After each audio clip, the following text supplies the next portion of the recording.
Black Friday sales are just around the corner, but next-gen gaming laptops with NVIDIA's new RTX 50 series GPUs are only a couple of months away. So should you buy a gaming laptop now or wait? On the one hand, you don't want to miss out on saving money with a great Black Friday deal. But then on the other hand, you don't want to miss out on better performance that's coming from new 2025 gaming laptops. I've been talking with the big laptop brands to find out what they've got coming in 2025, and multiple sources have confirmed to me that we will finally get new laptop CPU and laptop GPU announcements at CES next year. And CES runs from the 7th to 10th of January 2025. So about 2 months from when this video goes live. And I'll be there to show you all the next-gen gaming laptops. Make sure you're subscribed. But what do we know so far about this next-gen hardware? Back in August, this slide from a Clever presentation was leaked. And Clever is a company who makes laptops for other companies to sell, like XMG or electronics. Personally, I think this slide looks pretty legit. It's very similar to others I've seen. But of course, things could change between August and January. But based on this information, which is from video cards and linked below, we're looking at 6 50 series laptop GPUs next year, which is one extra compared to the 540 series GPUs we got over the last couple of years. Now, there aren't many details just yet,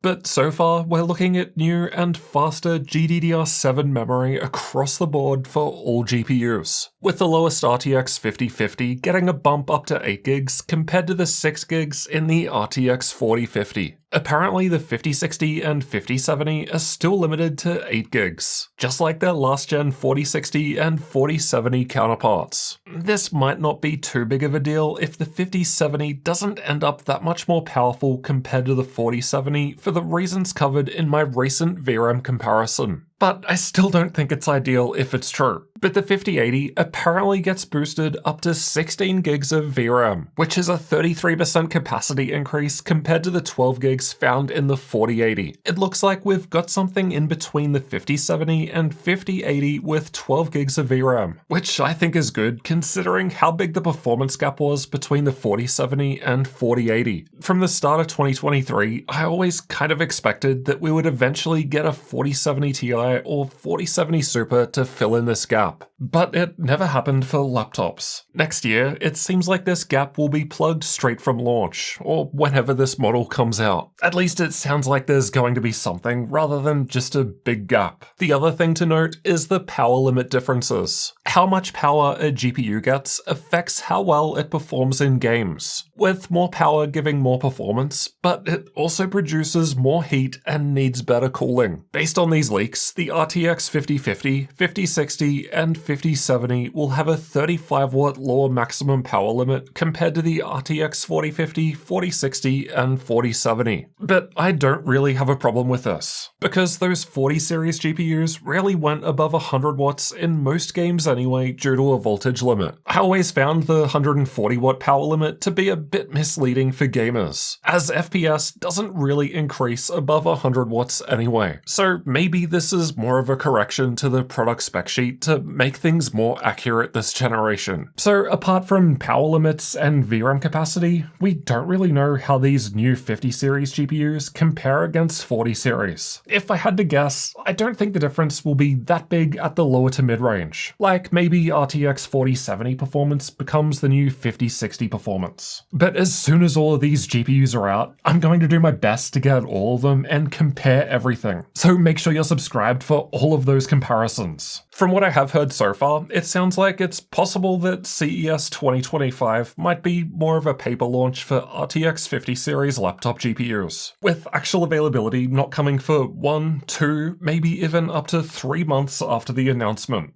Hi there, this is me from a future video a few days later because I just found out some extra information. So it sounds like it's only the top-end laptop GPUs that'll be coming out first in February 2025. Then the middle to higher-end options will be coming out around March, while the lower to mid-range stuff might not be until May to June. But of course, things will probably change. So yeah, if you are considering getting an RTX 5050 or 5060 gaming laptop, then you might be waiting 8 months from now just for them to become available at full price. And then it would be even longer on top of that for them to have a good sale. Alright, back to past me. The desktop graphics cards usually start coming out a few months before CES. But now this gen with RTX 50 series, it seems like desktop and laptop GPUs will both be launching together at CES in January, which doesn't normally happen. But I suppose laptop delays might not be too surprising, considering that RTX 50 desktop graphics cards were pushed back too. Honestly, considering how much money NVIDIA is printing from selling AI hardware, I'm kinda surprised that they've got anything left for gamers at all. Hopefully there won't be too many issues with gaming laptop availability next year. Now, after RTX 40 series gaming laptops first started coming out in early 2023, we didn't actually see any amazing sales worth listing on our GamingLaptop.deals website until around July. And that's 6 months after the original announcement. So if you are waiting for RTX 50 series gaming laptops, you're probably going to be paying close to full price in the first 6 months. You're probably going to have to wait quite a while to get a good sale. But yeah, once they do start having good sales, we will list them on the GamingLaptop.deals website, which we update every day. So bookmark that site with the link below and check it out regularly to save money on your next gaming laptop. Alright, so that's GPUs. What about new CPUs? Well, more often than not, both Intel and AMD launch new laptop CPUs at around the same time as new laptop graphics become available. And that appears to be the case here too, as Intel have confirmed their next-gen Arrow Lake H and HX mobile processors will be released in the first quarter of 2025, so they'll probably be on show at CES. For now, we've got less information on the higher-end enthusiast HX parts and more information on the H series, which I'd expect to see in many mid-range laptops. According to video cards, again sources linked below, we're looking at the same core counts to what we had with older 13th and 14th gen parts. But with Arrow Lake, there's no hyperthreading. Intel removed it in this generation. And to keep things confusing, Raptor Lake gets its third refresh and will appear in these new models too. Basically, the ones without Ultra in the name, which I'm not a fan of as it's too easy to be misled. Are most potential buyers actually going to know what Ultra in the product name means? I'm guessing no, so it'll probably be pretty easy to accidentally buy a last gen, well actually 2 generation ago chip. Of course, I'm not saying the performance of Raptor Lake is bad or anything. It's just kind of misleading when you might be buying a product with a new product name that might be a rebranded 2023 product, when you're expecting a brand new 2025 architecture. Anyway, the H parts appear to have Intel's low power cores that we first saw in the Core Ultra 100 series, aka Meteor Lake. And of course, they get the new NPU too for the 3 of you out there who need AI acceleration at the CPU level. I found it interesting that Thunderbolt 5 isn't mentioned, as I was expecting that to start coming out next year, but they only mentioned Thunderbolt 4 here. Though I suppose that's for the H chips. Maybe the higher tier HX processors do get Thunderbolt 5, which would be nice because I'm still waiting to see what Thunderbolt 5 can do in an eGPU setup. Now, based on what we've seen on the desktop side, Intel's Arrow Lake doesn't look that impressive as far as raw gaming performance goes. Their new Core Ultra 9 285K often ends up behind their last gen Core i9 14900K. Again, when we're talking about gaming, but Arrow Lake is more power efficient, which may translate to better battery life in laptops, though it still doesn't look anywhere near as efficient when compared to AMD options. So based on the desktop results, I'd expect Arrow Lake laptops to have higher raw single and multi-core performance, which may benefit some creator workloads. But yeah, don't count on it to take gaming performance to the next level. For that, we'll have to rely on NVIDIA's RTX 50 series, which also makes me wonder whether we'll see gaming laptops with next-gen RTX 50 series GPUs, but last-gen CPUs. I mean, I already mentioned that Raptor Lake is making a comeback with the new laptop CPU names, so it wouldn't surprise me if we see that in a number of gaming laptops as a way of making prices lower. Lots of gaming laptop brands already did this in 2024. Intel's 13th and 14th gen laptop processors were both based on Raptor Lake, so a lot of laptop companies ended up using 13th gen processors in their laptops instead of 14th gen because they were presumably cheaper and perform basically the same. For the i5 and i9, I'm pretty sure the only difference was a slightly higher single core boost with 14th gen. The i7 HX chip was a little different because it did get 4 extra E-cores, and there's still a lot of mid-range gaming laptops available with Zen 3 processors from AMD, which is more like a 2022 chip at this point. So yeah, there's definitely plenty of precedent of brands using last-gen processors in their laptops. And hey, if performance is great and we get most of the boost in FPS from RTX 50 series, I don't really have a problem with that. But of course, we won't know till I actually get some of those laptops in and test them out in games. So make sure you're subscribed for that content. As for AMD, their Zen 5 Strix point processors for laptops already came out a few months ago, and that would be like the Ryzen AI 9 HX370. I think I got that right.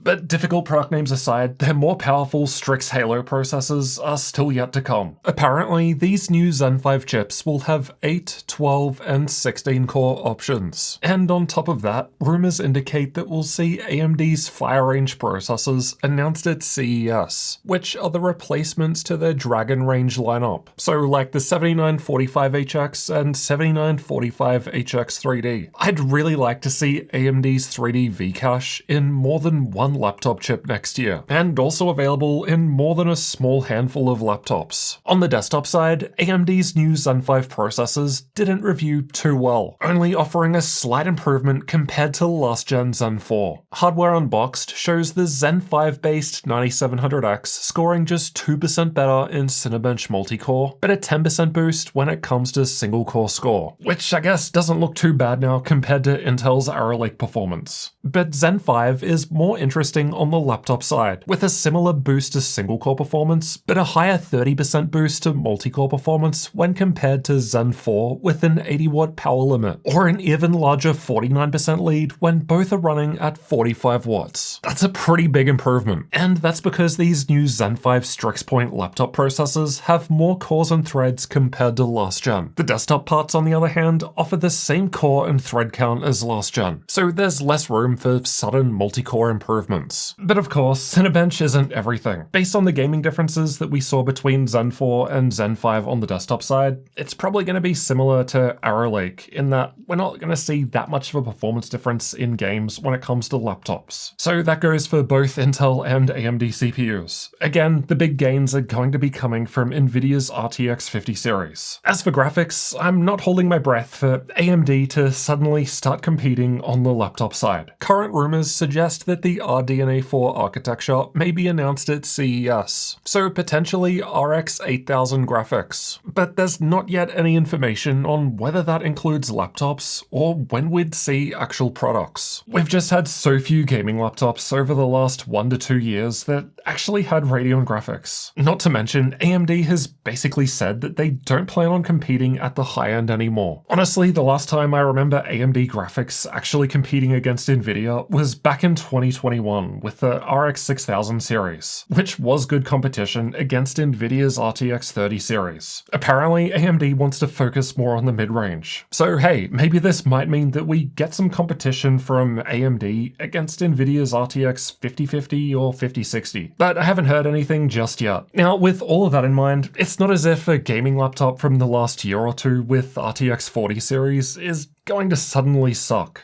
That said, I would be wary of buying an RTX 4050 laptop with just 6 gigs of VRAM at this point, as it sounds like the minimum next year will be at least 8 gigabytes of faster GDDR7. But apart from that, if you need something now and can't wait, then by all means go ahead and buy a new gaming laptop during these Black Friday sales. We'll be updating the gaminglaptop.deals website multiple times a day so that you can save the most amount of money on your next gaming laptop. Again, check it out with the link below and bookmark that page. Alright, so with all of that information, what would I personally do right now? Buy or wait? Personally for me, at this point, I'd wait and see what's coming out early next year, as I don't need a new gaming laptop immediately, or anytime in the next few months. RTX 40 series laptop GPUs will be 2 years old by the time CES rolls around in January 2025, and I would be very surprised if we don't see similar sales during early 2025 to what we'll be seeing during Black Friday, as shops try to clear out older stock. Maybe the prices might not be quite as good, maybe they might be a little better. It's really hard to say. But ultimately, I don't think you would be missing out too much by waiting till next year, in terms of saving money. But if you do wait, it is time that you might not have a laptop to use. That's the trade-off. Just don't forget that if you do wait for 50 series and you want a good sale, you might be waiting till like July next year, which is like 8 months after Black Friday. Of course, assuming that you don't want to pay full price to get the latest and greatest hardware. So yeah, it could definitely make sense to pull the trigger now and have something that you'll actually be able to play games on over the next 6 to 8 months, rather than just waiting for the next thing. I suppose at the end of the day, you could always sell your old laptop secondhand and then put that money towards a new one. Of course, it's not the most efficient way to go about things, but at least you would have a good laptop that you could use until 50 series came without just waiting and not having one. If you have decided that you will be buying a new gaming laptop in 2024, then check out the top 5 best gaming laptops of the year over here next.